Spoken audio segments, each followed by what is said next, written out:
दुखद खबर कि दुई काउड़िया और जड़े पथचारी उपरे मारिगला ट्रक गंजाम खलिकोट थाना अंतर्गत 16 नंबर जातीय राजपथ डिमिरिया छक घटी मर्मन्तुद सड़क दुर्घटना। दुई काउड़िया समेत जड़े पथचारी श्रमिकों को चापी देछि माल बोझई ट्रकटी दुर्घटना घटाइबा परे रास्ता उपरे ओलटि पड़ी।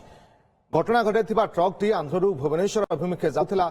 समस्त काउड़िया गंजाम ऋषिकुल्या नदीरू पानी उठाई बाणपुर अभिमुखे फेरुथिले। घटनास्थल में खलिकोट पुलिस पहुंची तदंत आरंभ करिछि। सिलु विशाल आम प्रतिनिधि अधिक सूचना आम सहित जोड़ी फोन लाइन सिलु जानापी चाहिए जे ए दुर्घटना बाबद सूचना कौन कहीं 3 जन ट्रकटी चढ़ी जाइए सहित ट्रक ओलटि पड़ी सूचना कौन देखो रश्मि जदि कहवा आज सकाल सकाल जिते आंध्रारू कोलकाता अभिमुखे जाऊा एक माल बोझे ट्रक जिते जहाँ कह आखि लगी जाइए कि भारसाम्य हरई जो रास्ता पार्श्वे जातीय राजपथ 16 डिमिरिया छकठारे ही 10 ରୁ 15 जन काउडिया सुस्किला नदी जलभार धरिक निज गाँ बाणपुर अभिमुखे जाते से डिमिरिया छक निकट में ही ट्रकटी चापी देता। घटनास्थल में ही 2 जन काउडिया ट्रक तले चापी देता। अन्य जन जो यात्री जन अच्छा जी श्रमिक श्रेणी लोक से निज फैक्ट्री काम करा जाते ट्रक धक्का देता।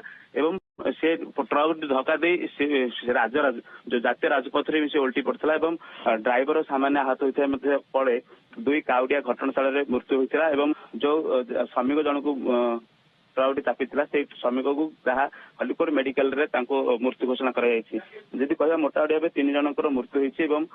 ड्राइवर सामान्य आहत होती। अंपटे जब कह जो 2 जन काउडिया डेथ होती बाणपुर भगवती साईर जी अच्छा रंजित नायक एवं अन्य जड़े पप्पू नायक कहुच्छे परिवार आसिक खलिकोट मेडिकल पहुंच सारे गोटे प्रकार शोकाकुल परिवेश सृष्टि होती। जहाँ परिवार लोक कह कथा गत काली 15 ରୁ ऊर्ध्व जन निज गाँ भगवत साईर युवक जाते ऋषिकुल्या नदी को पानी भार आने से सकाल सकाल जिते जातीय राजपथ पार्श्वे ही से निज गाँ को फेरुवा समय ही ट्रकटी चापी देछि। मोट उपर 3 जनकर मृत्यु होइछि। 2 काउड़िया और जड़े पथचारी श्रमिक जेतु ट्रकटी मारी जाइथिला 3 जनकर मृत्यु होइतबा दुखद खबर। बहुत बहुत धन्यवाद आपन समस्त सूचना सिलु।